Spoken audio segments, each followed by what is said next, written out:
নমস্কার বন্ধুরা, আমি রাত্রি বলছি। বড়দের প্রণাম আর ছোটদের ভালোবাসা জানিয়ে শুরু করছি আজকে আমার বাড়ির সরস্বতী পুজোর প্রথম দিনের ব্লগ। আগের দিনই সরস্বতী পুজোর সমস্ত বাজার সেরে নিয়েছি, নিজে হাতে করে সমস্ত কিছু জোগাড় করেছি। সাথে নিয়েছি বৌমা আর আমার সাহায্যকারী মহিলা শান্তনাকে। আমাদের গোটা জোগাড় করতে হয়, ফল প্রসাদের জোগাড়, এমনকি দ্বারঘর থেকে শুরু করে প্রদীপ সমস্ত কিছুই জোগাড় করে নিয়ে এসেছি। আর তার সাথে কুর্ণটাও কিছুটা কাটা হয়েছে।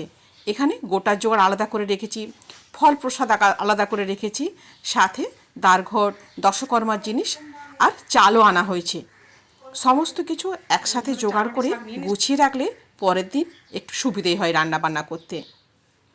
কড়াইশুঁটিও ছাড়ানো হয়ে গেছে, কুলি বেগুন থেকে শুরু করে চচ্চড়ির সমস্ত সবজি সবাই মিলে মিলমিশ করে কাটা হয়ে গেছে। এখানে কুলগুলোকেও আলাদা করে পরিষ্কার করে বেছে নিয়েছি। বাঁধাকপি যেগুলো লাগবে সেগুলো আলাদা করে রেখেছি, ফুলকপি যেগুলো লাগবে সেগুলো আলাদা করে রেখেছি, আর ফলও ঝুড়িতে করে তুলে রেখে দিয়েছি।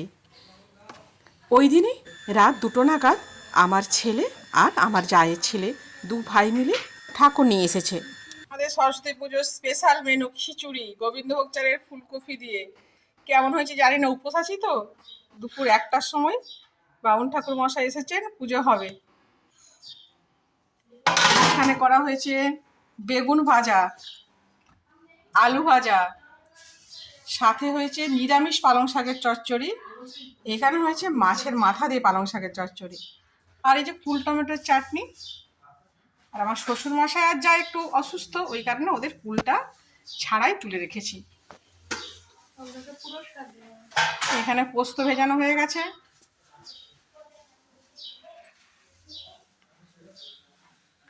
আর বৌমা তো ভীষণ ব্যস্ত, সুন্দর করে সেজে নিয়েছে। কেমন লাগছে বলুন সরস্বতী পুজোর সাজ? লালে হলুদে একদম সাক্ষাৎ বিনা পানি। এখানে আছে মাছ ভাজা। আমাদের যেহেতু পঞ্চমীর পুজো রান্না বান্না থাকে গোটা সেদ্ধ, সেই কারণে আমাদের আজকের দিনে মাছ করতেই হয়। আমি কেমন সেজেছি তোমরা একটু দেখে নাও বন্ধু, যদি ভালো লাগে অবশ্যই কমেন্ট করো। আর ফুলটা আমার বৌমা সাজিয়ে দিয়েছে, লিপস্টিকটা বৌমা বললো পরে নিলাম, একটু তোমাদের সঙ্গে সাজুগুজি করে সব দেখিয়ে দিলাম। এখানে আমার বাড়ির খুদে সদস্যকে কেমন সেজেছে দেখো, দুর্দান্ত সেজেছে, দেখেছো? গলায় মালা, গোলাপ, হাতে আবার কত সব নিয়ে এসে, দেখেছো? একদম পারফেক্ট সরস্বতীর সাজ। আর এটা আমাদের শান্তনা, তোমরা সবাই জানো আমরা সব আজকে হলুদ পরি। এখানে আমার যা হচ্ছে পুজোয় ভীষণ অ্যাক্টিভ, কিন্তু এবার একটুখানি ড্যামেজ আছে, শরীরটা খুব একটা সুস্থ নেই তো, নইলে আমার যা একদম পুজোতে সব এক্সপার্ট, আমরা অতটা পারি না। এখানে ফল কাটা হয়ে গেছে, মা সরস্বতীকে সুন্দরভাবে সাজানো চলেছে। ঠাকুর মশাই এখানে বসে আছেন।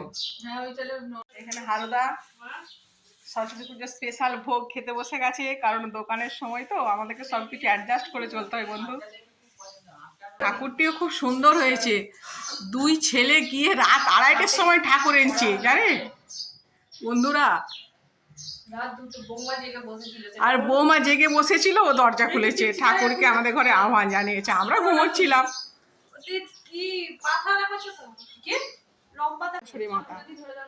বড় শাশুড়ি মাতা এখন বয়সের ভারে সব মুহ্যমান।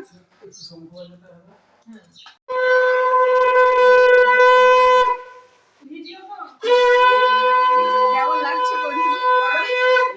একটা হলুদ ফুল দিলে ভালো ছিল, দেখছি পাই কিনা।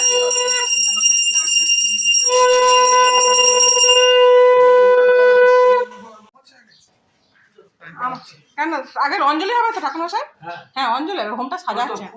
হ্যাঁ ফুল নিন। এবারে সব আমাদের অঞ্জলি শুরু হবে, পুজোতে শুরু হয়ে গেছে। এবার সবাই হাতে হাতে ফুল নিয়ে নিয়েছে।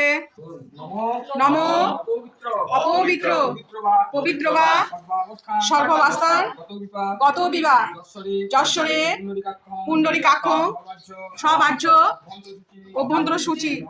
নম মঙ্গল ভগবানের মঙ্গল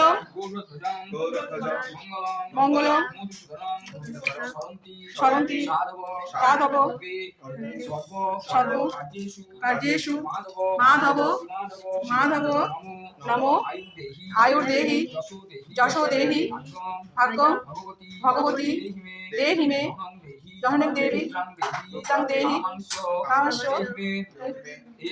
এসো সচন্দন পুষ্প বিল্লপত্রাঞ্জলি সপরিবারায় সবাহনয় নম সরস্বত্যই নম।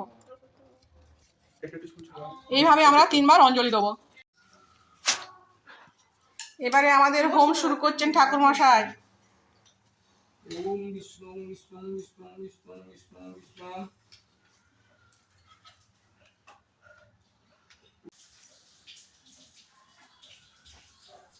হোম সারা হয়ে যাওয়ার পরে আমরা সবাই লাঞ্চ সেরে নিলাম।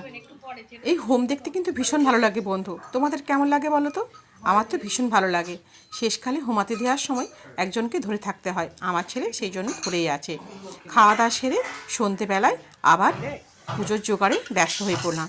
এখানে 5 রকম কড়াই নিয়েছি, কড়াইটাকে ভিজিয়ে রেখে দিয়েছি।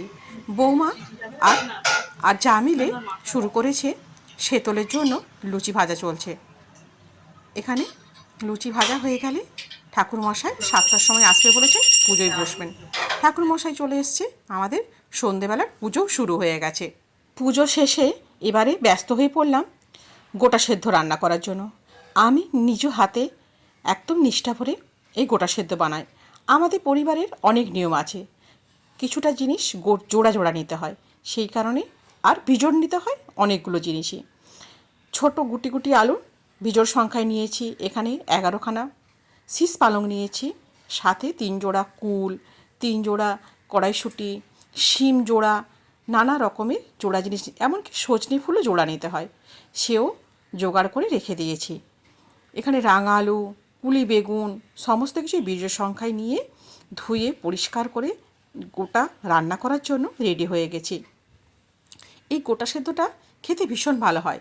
সাথে নিয়েছি কিন্তু পুঁইয়ের ডাঁটাও 3টে, সিম তো রয়েছে, ছাড়া সিম 31খানা, 75খানা কড়াইশুঁটি, নানা বিজোড় সংখ্যা, 5খানা কচু, তোমরা দেখতেই পারছো নানা রকম জোগাড় নিয়ে নিয়েছি। আরেকটা বিশেষ জিনিস আমাদের গোটা সেদ্ধয় দেওয়া হয়, সেটা হচ্ছে এই মুষ্টি পিঠে।